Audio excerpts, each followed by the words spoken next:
Welcome to the Drop the Mic Wrestling Podcast. I'm your host, Michael Davis. WrestleMania is going Hollywood again, but is Bray Wyatt and the Mysterios?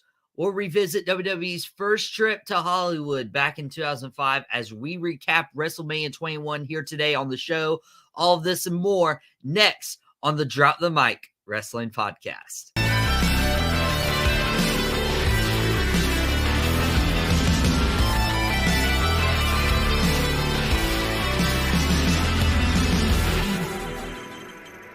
Welcome, everyone, to today's show on the Wrestling Wednesday lineup at part of Tobacco Road Sports Radio and TobaccoRoadSportsRadio.com. You're also watching the replay on YouTube and Facebook.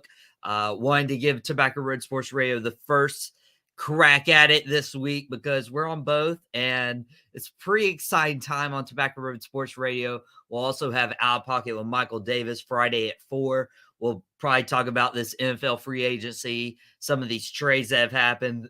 Obviously, the Panthers trained for that number 1 overall pick. But right now is wrestling, and no better time to be a wrestling fan than in March. March is meant for college basketball, and March is meant for professional wrestling because we have WrestleMania on the horizon the first weekend of April, and there's been some pretty big news shakeups, rumors going around surrounding WrestleMania. Now, my prediction a couple months ago when Vince McMahon forced his way back on saying he was going to sell the company might actually still happen.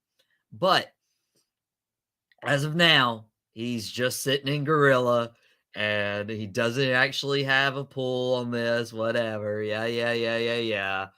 Okay, whatever.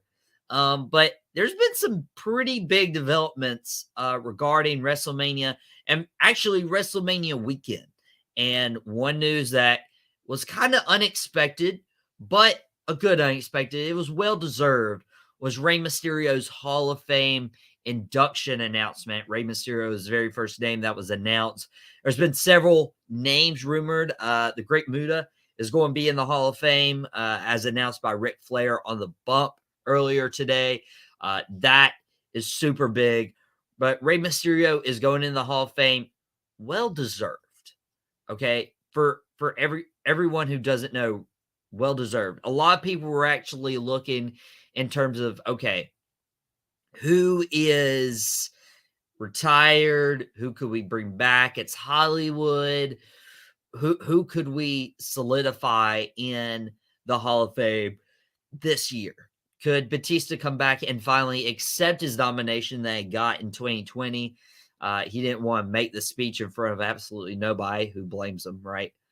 But it's interesting to note that Rey Mysterio is now one of only 3 active guys to ever be inducted as an active participant and an active wrestler.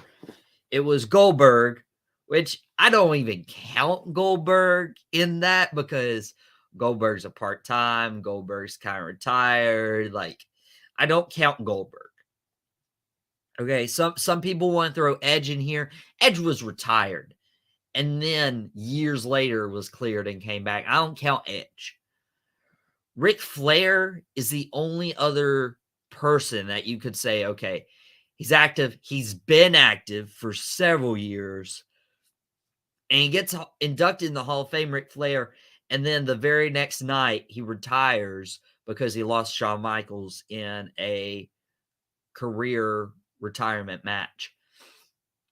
So it's interesting to note that because Rey Mysterio is obviously on the back end of his career, and it's not official yet. They're building to it.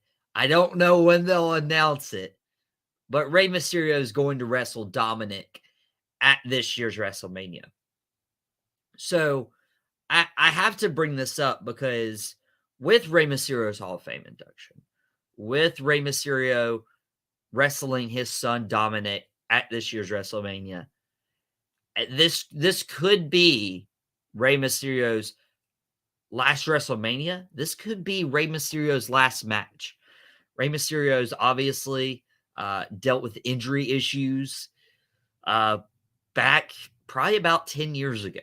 So we thought his time was coming to an end there, and he went away from WWE. He got healthy, worked the independents, came back, and has been at the top of his game, honestly, because of how much work he's put into maintaining his body.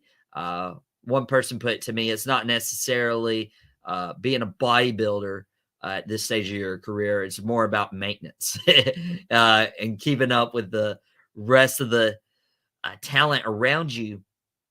So this would kind of be the perfect weekend for Rey Mysterio to retire, which would be very bittersweet.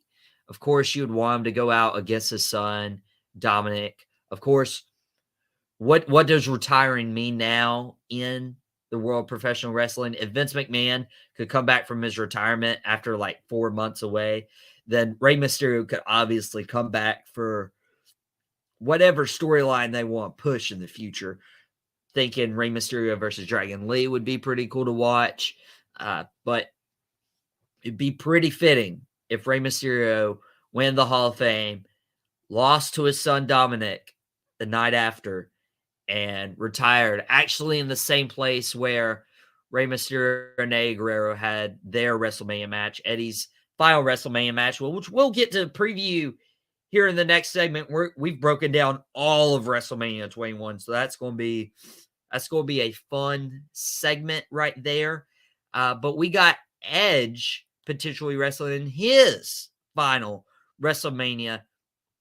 He'll be competing against Finn Balor inside Hell in a Cell. Now, one of the best things about WrestleMania, one of the best things about WWE, period, is ever since Triple H took over creative, he was like, Hell in a Cell needs to be used properly. Triple H being one of the best combatants inside Hell in a Cell, he's understood the concept of, hey, I know Hell in a Cell is a big payoff match that you need to use for big rivalries to culminate. We used it with Edge versus Rollins. We've seen this. So for Edge versus Finn Balor, I mean, and really this has been a year-long story, right? Edge actually went on and said, okay, there were rumors last year when Edge's opponent was, in the works. It's like, yeah, I'd want to work with AJ Styles. I want to work with Damian Priest. I want to work with Finn Balor. And guess what he's done? He's worked with all three of them in some capacity. And now they have Finn Balor versus Edge at WrestleMania inside Hell in a Cell. And it was actually very interesting to note that Finn Balor was like, this place hasn't controlled my demons. What does that mean? Does that mean that Finn Balor is going to bring back the demon to wrestle Edge? There's a lot of rumors. There's a lot of speculation. I'm glad they hinted at it. Maybe they're either planting a seed or they're still like iffy, because the demon persona is so important. The demon persona is so much of a fan favorite. Do you want your heel that you've gotten over as a heel for the last 6 months? Do you want him bringing back a face persona? That's my only question in regards to what they could do moving forward. Whatever they do could be very interesting. Edge versus Finn Balor in Hell in a Cell. Honestly, one of my friends and I were talking about this earlier in the week. This could steal the show. I'm actually liking this card right now, but you get Edge inside Hell in a Cell. You get somebody of Finn Balor's caliber. Edge also knowing this could be his potential last WrestleMania. He's talking about retiring this summer in Toronto.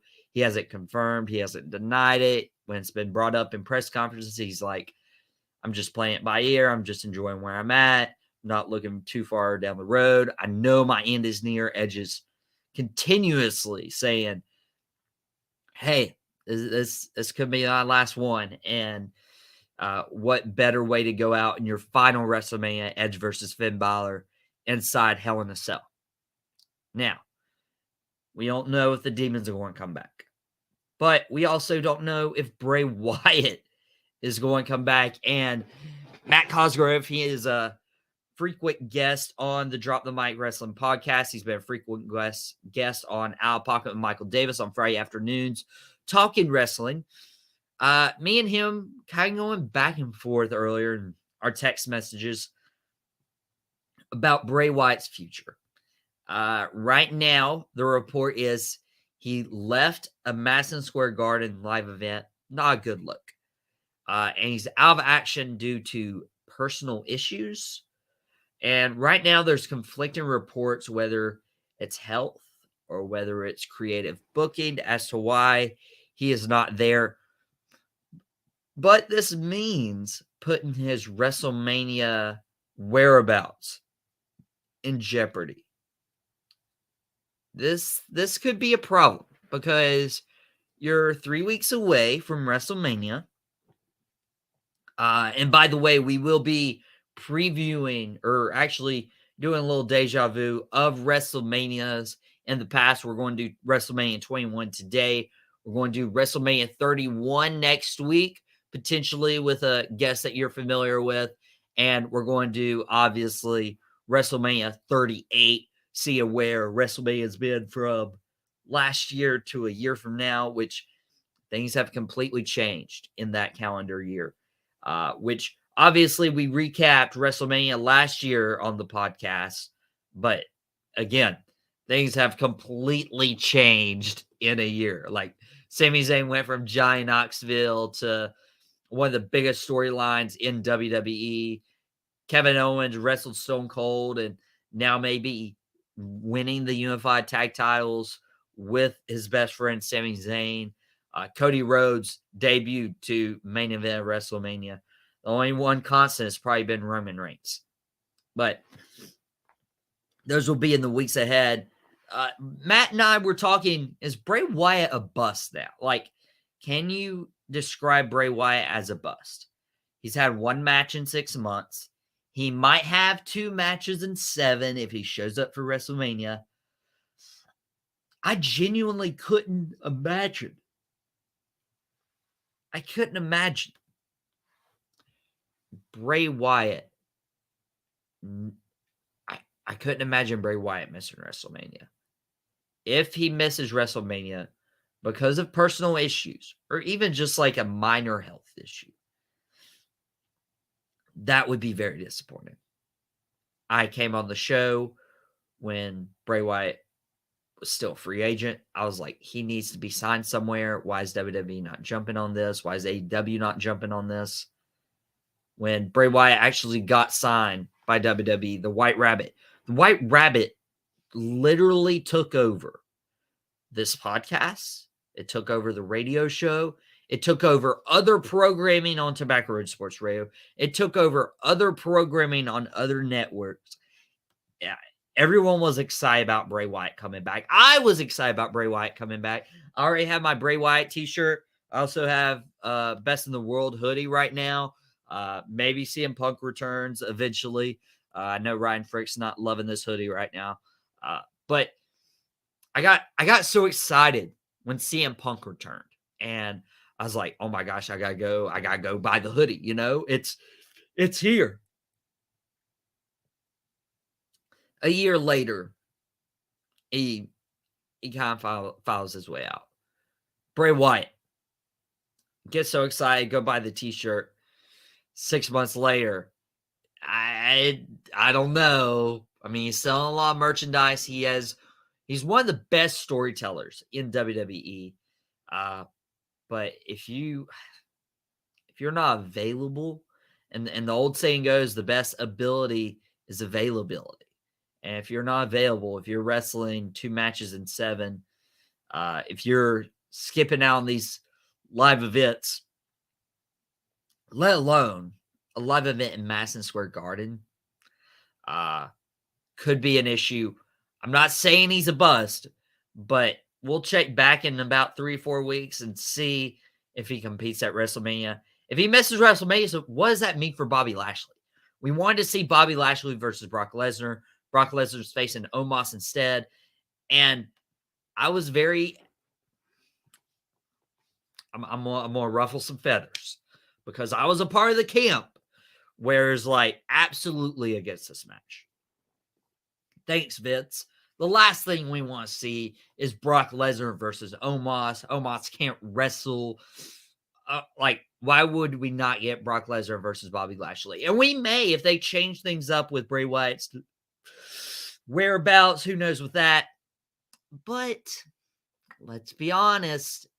When we watched Raw this past Monday and we saw Brock Lesnar go toe-to-toe with Omos, and we saw the size difference, sign me up. And that's what sold me. All you had to do was put Brock Lesnar, a monster athlete, the alpha male of our species, as Pat McAfee likes to say. All you had to do was put them next to each other. And guess what? Now I'm sold.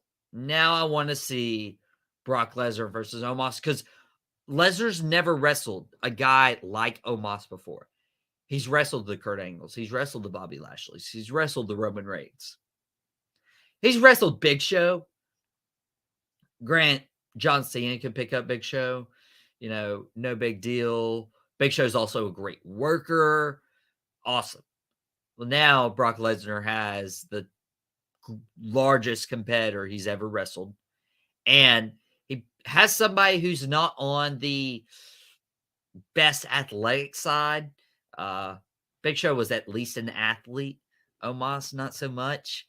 While this match isn't a fan's dream match, sign me up. This is going to be something to knock on Brock Lesnar's career. So sign me up and sign up and follow all of our social media outlets. We're going to take a quick break. When we come back, we're going to preview or actually recap my favorite WrestleMania ever, all time, WrestleMania 21, next on the Drop the Mic Wrestling Podcast.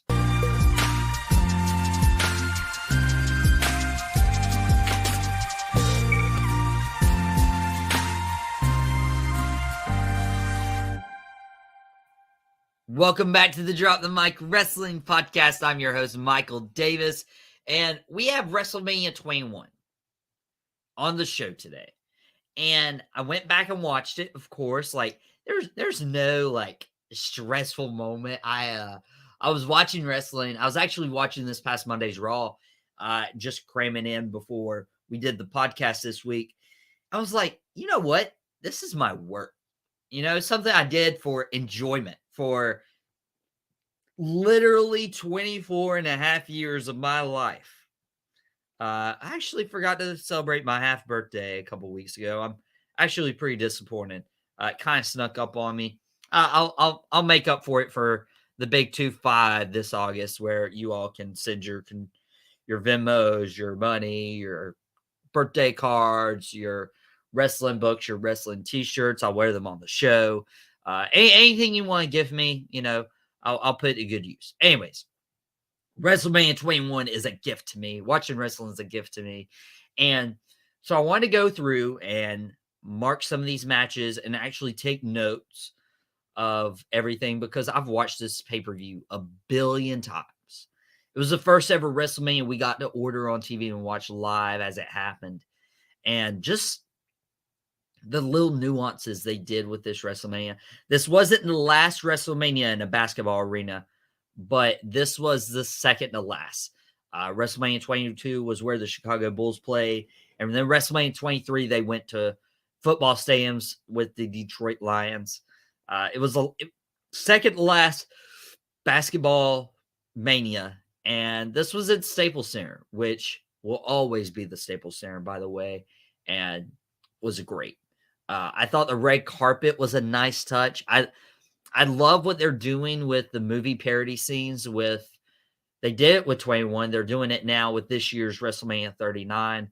But I really hope they bring out the red carpet this year. I think that is a perfect touch. I mean, it's Hollywood, red carpet. It's just those little nuances that really, really help. But this pay-per-view actually opened with Eddie Guerrero versus Rey Mysterio. This was the first time that tag team champs had wrestled. This was actually Eddie Guerrero's last WrestleMania, unfortunately, because he had passed away later that year in November. And the rumor was WrestleMania 22 was supposed to be Eddie Guerrero versus Shawn Michaels. I mean, a first time ever match, a match of those two people in their caliber, who would have not wanted to watch that? Eddie Guerrero versus Shawn Michaels. But I mean, Eddie versus Ray, it's fitting. It's fitting for Eddie's last match. Let's be honest. Or his last WrestleMania match. Because they had so much chemistry. It was a great opener for WrestleMania. And it's still sad because I was talking to my friend yesterday actually. I was like, you know what? Eddie Guerrero's death was the first death I can actually cognitively remember. And asking my dad like what it meant. Like, what does it mean? Like, is Eddie, just hurt? Is Eddie, I remember that because my dad's grandparents, one died before I was born, one died 6 weeks after I was born. My step grandfather died when I was super young, too young to like even remember. Maybe I was like 2 or 3. But Eddie Guerrero's death was like where I was old enough to remember it. But this was a super good match. Highly recommend. Not as good as Halloween Havoc, but I put it number 3 or 4. You got to put the SummerSlam ladder match, obviously. And then we cut to JBL and Triple H, the reigning WWE champion, world heavyweight champion, backstage talking trash, saying, who are we going to be? Who's going to be champion at the end of the night? We'll just wait and see. And I got so excited as a wrestling fan because here I am, my first ever WrestleMania. I'm holding JBL's title, obviously the Mattel version, super cheap you get from Walmart. My brother. And I remember being super jealous because I was like, that looks cooler than mine. Because my brother, Hunter, Hunter Hearst Hemsley, is holding the world heavyweight title. And so I am full on board of like, JBL is going to be champion. JBL is going to be champion. And like secretly, I was still rooting for Triple H too because he was super cool. Triple H, Ric Flair, super cool. So I was voting for the villains on this pay-per-view, but I still remember that little moment of like trying to convince my brother to give me the world heavyweight title. I'd eventually convince him a few months down the road to have a wrestling match for his title, not mine, because I wanted his title. And I'd start belt collecting with those titles. But this WrestleMania is also really known for Money in the Bank. This was the first ever Money in the Bank match. And it was won by Edge. And fitting that, this year's WrestleMania could be Edge's last Mania. This was a very monumental match. And I don't think any of the competitors in that match, I don't think anyone in creative, I don't think fans knew what was happening when it was happening. And that's the cool part about it, right? So, Money in the Bank, there wasn't really a multi-man ladder match at WrestleManias. There wasn't a concept where you'd climb the ladder and retrieve your briefcase and be able to cash in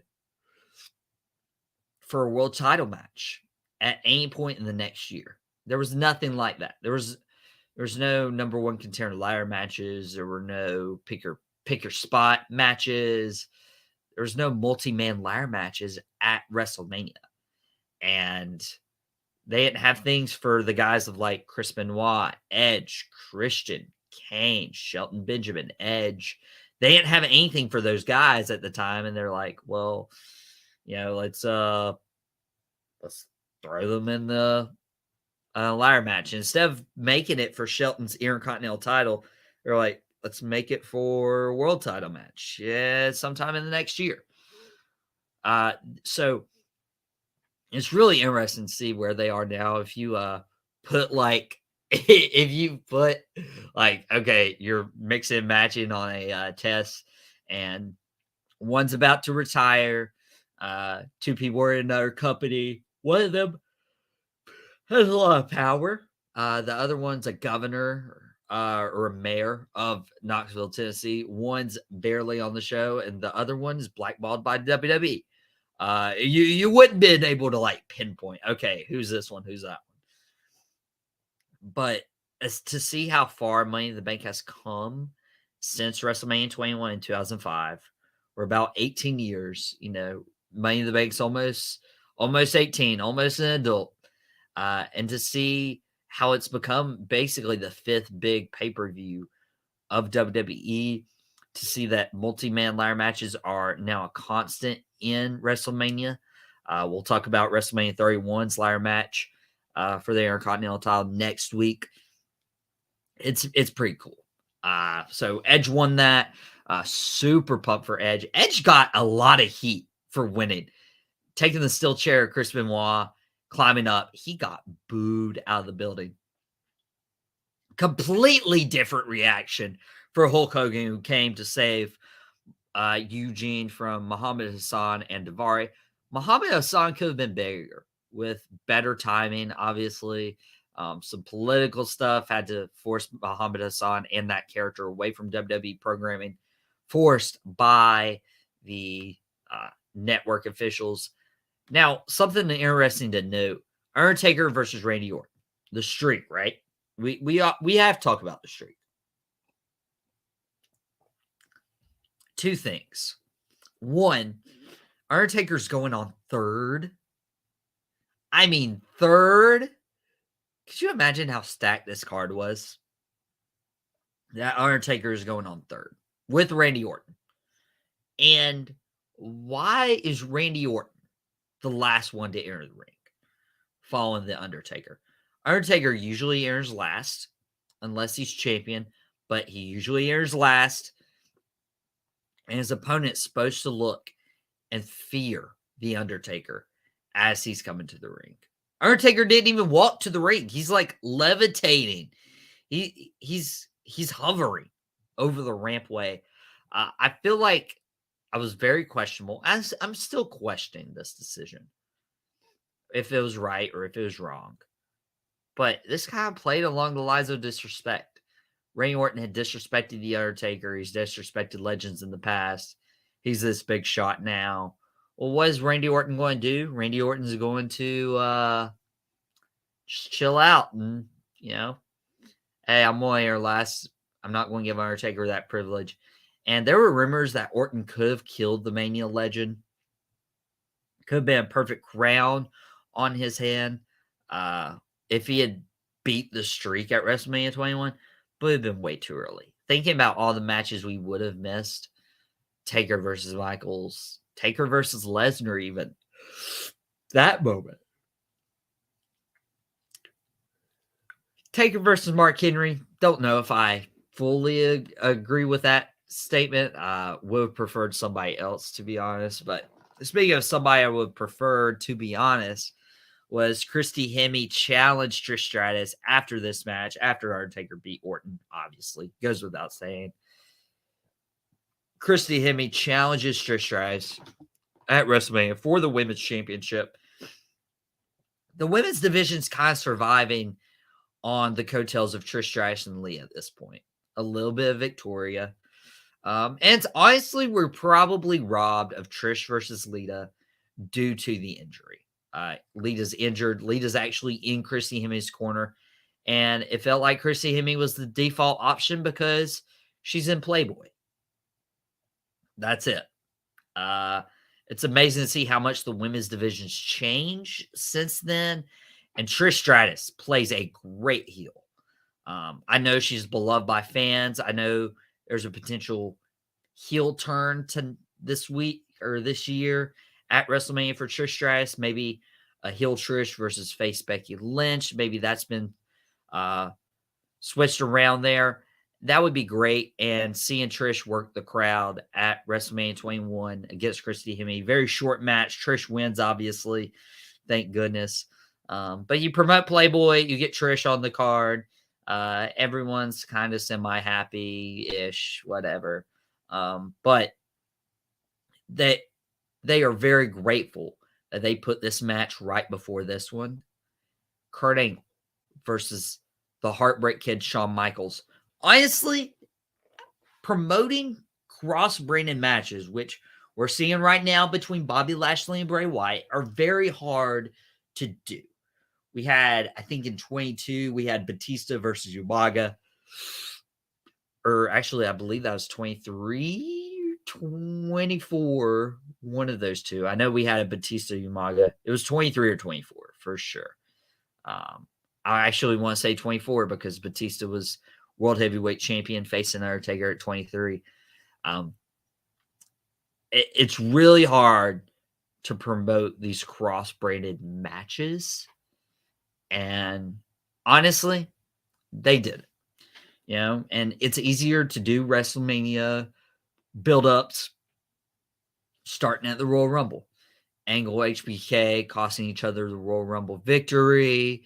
And then, honestly, Kurt Angle's mic work, bringing Sensational Sherry to parody Shawn Michaels' entrance music, the Angle Slam, the Angle Lock. I got the moves that make them all tap out. I'm just a sexy Kurt. Sexy Kurt! I'll make your ankle hurt. Ankle hurt! I'm just a sexy Kurt. Sexy Kurt! I'll make your ankle hurt. Ankle hurt!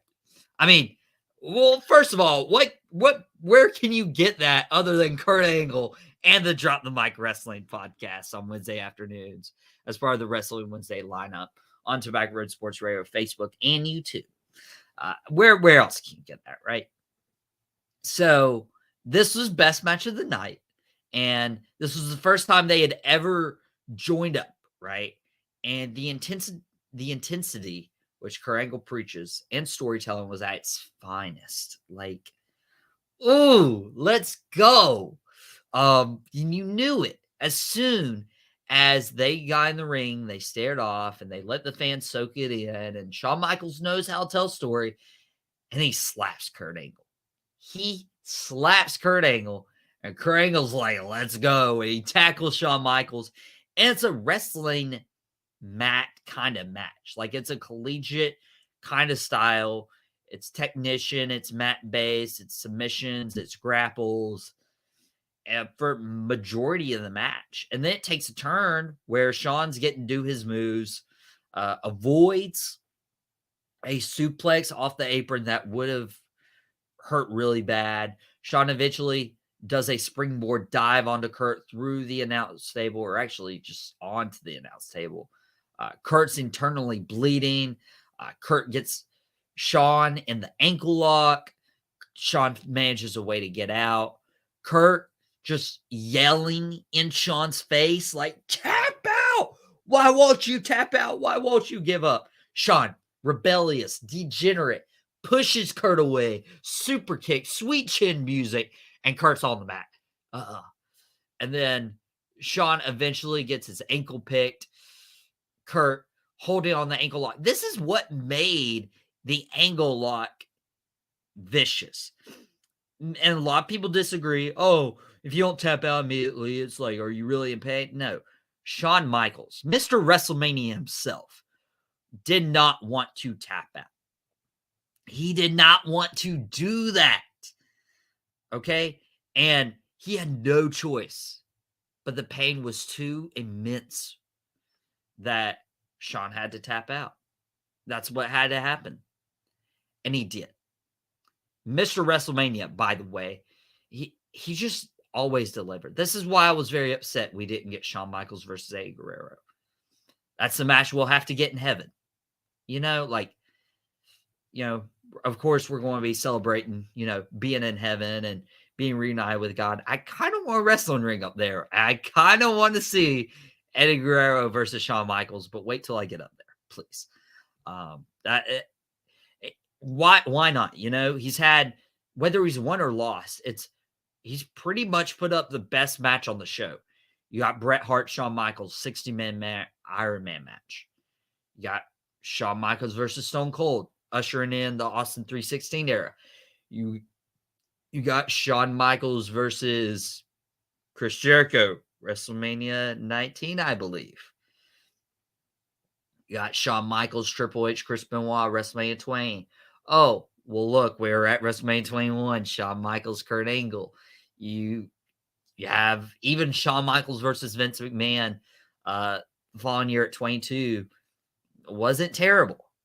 You got, obviously, Shawn Michaels, WrestleMania 25 and 26 with The Undertaker. You had WrestleMania 24 with Ric Flair. I mean, you just had Shawn Michaels be the best. Whether he's winning or losing, he always stole the show, which means it's really hard to follow. It is really hard to follow Shawn Michaels at WrestleMania.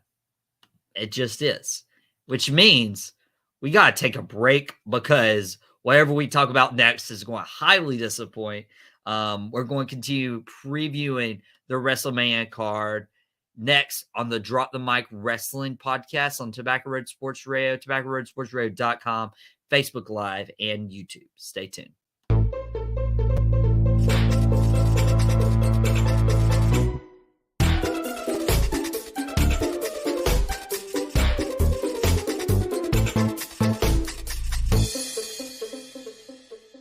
Welcome back to the Drop the Mic Wrestling Podcast. I'm your host, Michael Davis. We're continuing the WrestleMania Deja Vu, recapping WrestleMania 21, their first trip to Hollywood. You can follow us on YouTube, Spotify, Facebook, and Instagram for more content throughout the week.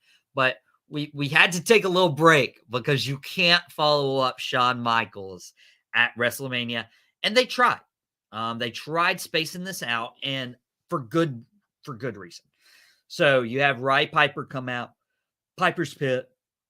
Piper on the mic is always acceptable. And then you have Piper invite Stone Cold Steve Austin, who's the baddest man in WWE history. Is it Roddy Piper or is it Stone Cold? I kind of like you. You know, the slaps, you know, Stone Cold asking if Piper would like another. It's like, I'm okay. And then they go back and forth. And then Piper sees he's gotten himself in trouble. He's like, what we have here is a failure to communicate. And boy, does that explain a lot of the relationships, romantic, platonic, work, whatever, today. Thankfully, don't have that issue at the workplace. A lot of my friends and I get along and don't have the romance right now. So, I'm doing pretty good on the communication part. And thank you, Roddy Piper, for that. Very well wisdom and insight. Carlito comes out and interrupts Piper and Austin. You know, he gets stunned. He gets beat up. Piper throws him out, trying to outdo Austin. Austin throws Piper some beers. Piper gets drunk really quick. And then gets a stunner, and it's awesome. Like it was the perfect segment to put after Shawn Michaels and Kurt Angle because no match is going to follow that. I'm sorry. So you put Piper up, you put Austin up, fans are going to pop, and there's rumors that Austin, you know, he did wrestle last year against Kevin Owens in Texas, could do something similar this year in Hollywood, maybe with LA Knight. People are asking if it's going to be a match. It could be a match. Matt Cosgrove continues telling me a match. He's usually not wrong. Let's be honest. He's my insight guy. Don't know how he gets this stuff, but he does. Could be Stone Cold versus LA Knight, or it could be something very similar to this. LA Knight upset about not being on the LA WrestleMania. Austin comes out, talks to him, stuns him. Everyone leaves happy. So they couldn't put a match up next to it. But I also think they couldn't have put an actual big main event match. So they shove in Big Show versus Akibono after this segment. Big Show, the unsung hero at WrestleManias. He always did this. He embarrassed himself. He would lose to some up and coming guys who do the job. He would fight Floyd Money Mayweather at WrestleMania 24 in Florida. Like, he would do these matches where just didn't garner a lot of respect. And Big Show versus Akibono. I also, watching this at 6 years old, I thought for the longest time, this is really embarrassing actually. So nobody better clip this. I thought for the longest time that Akibono was an actual professional wrestler and they were just doing a sumo match. And I remember watching adamantly for Akibono to show up. Okay. Well, this is 6-year-old me. I have very little knowledge of wrestling just because of, what I'm watching today. I didn't have the WWE network, didn't have Peacock. So I'm basically going off of like old wrestling tapes, everything. Well, I thought for the longest time I had a Yokozuna. This is embarrassing, actually. I have a Yokozuna action figure. And I'm like, oh my gosh, I have an Akibono action figure. And I remember wrestling. I didn't know Akibono was like interesting. So I'd be Akibono, Akibono. And I thought for the longest time, Yokozuna and Akimono were the same person. Most embarrassing moment on the podcast. But you really need two fillers for the next match that would take place. JBL versus John Cena. You couldn't put this immediately after Kurt Angle versus HBK, or honestly, the crowd might have turned and got bored. You needed that good 25, 30-minute even break between Angle Michaels and JBL John Cena.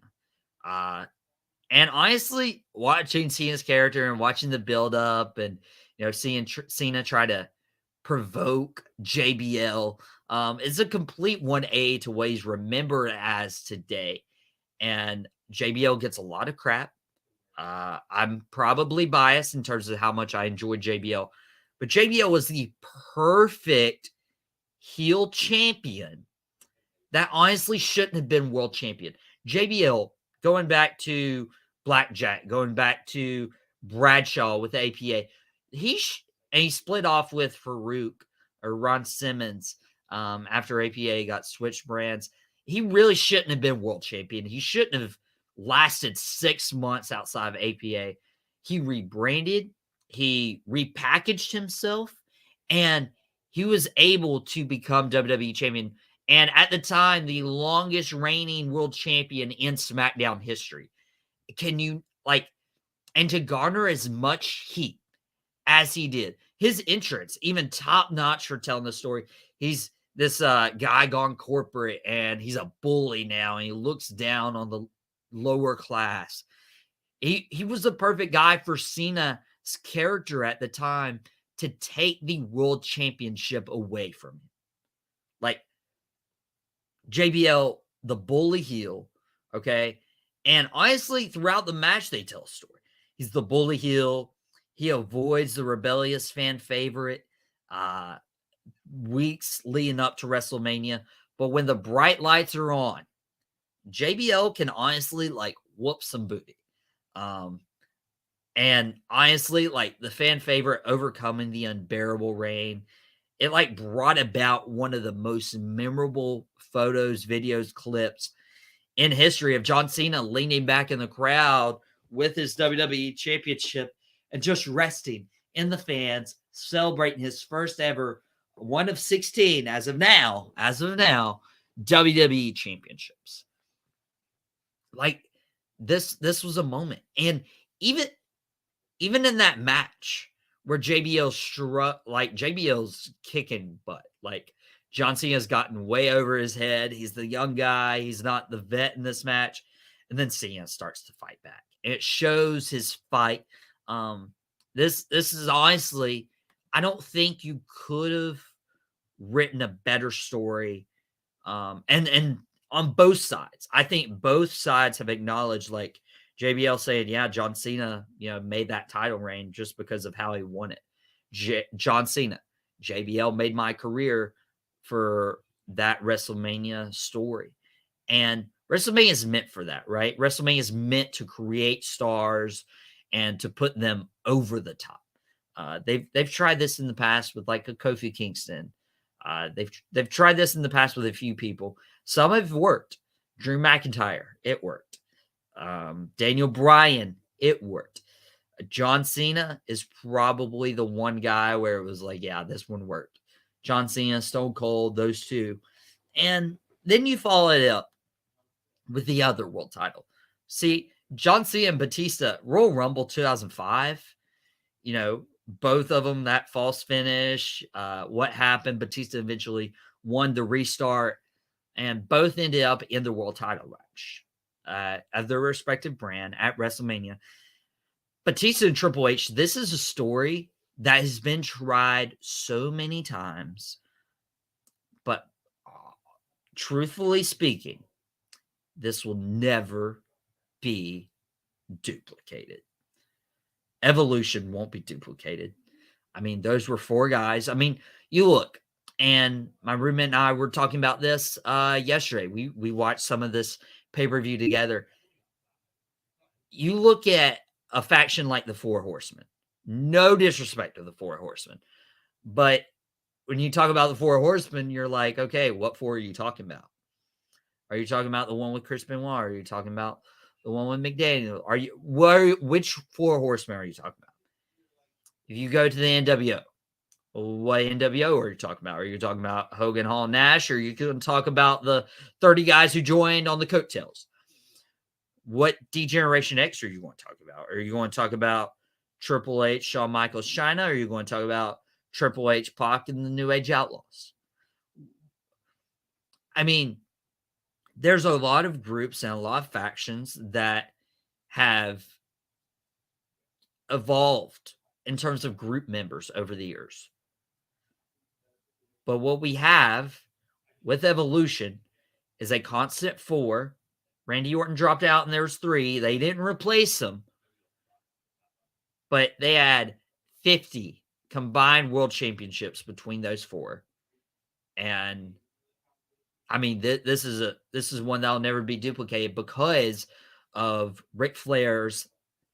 He's the coach. He's the mentor. Triple H in his prime right now, and there's two up and coming guys that eventually want to be where Triple H is. Triple H is holding them down and actually using them for his own benefit, for his own good, and it worked really well until Randy Orton became World Heavyweight Champion.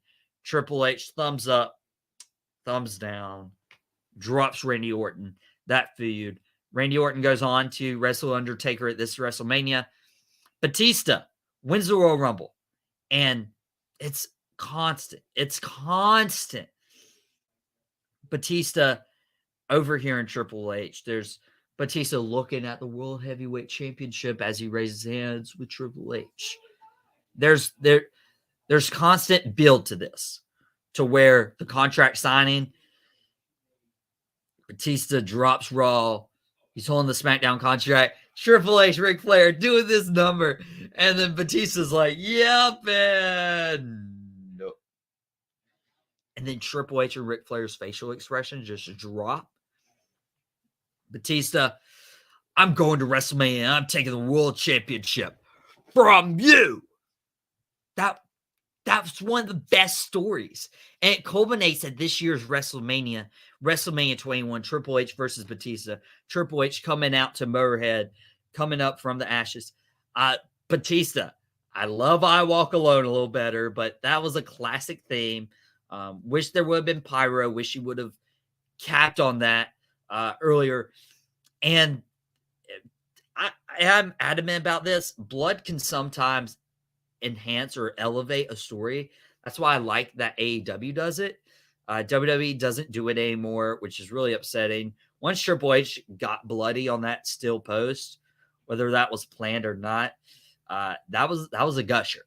But back and forth, Triple H having control, Batista taking control, and Batista looking like he was too much for Triple H, who had been to the mountaintop before. This was absolutely a great match. Batista wins, and this really set up what you wanted for the next decade with Batista, John Cena as the faces of your company. And Randy, honestly, you go down further in the card, Randy Orton and Edge were set up for those as well, because Randy Orton, even in a loss, wrestling The Undertaker at WrestleMania, you're going to go for a big push. And Edge winning the Money in the Bank would eventually lead to the Rated R Superstar, would eventually lead to his first WWE title the following January 2006, winning the title from John Cena, who would hold it from WrestleMania all the way to New Year's Revolution. I mean, this was a pivotal WrestleMania in WWE. And I may be biased because of what was to come, but a really, really great WrestleMania. And next week, we'll get to preview WrestleMania 31, potentially with a guest. We'll let you know more information as that develops.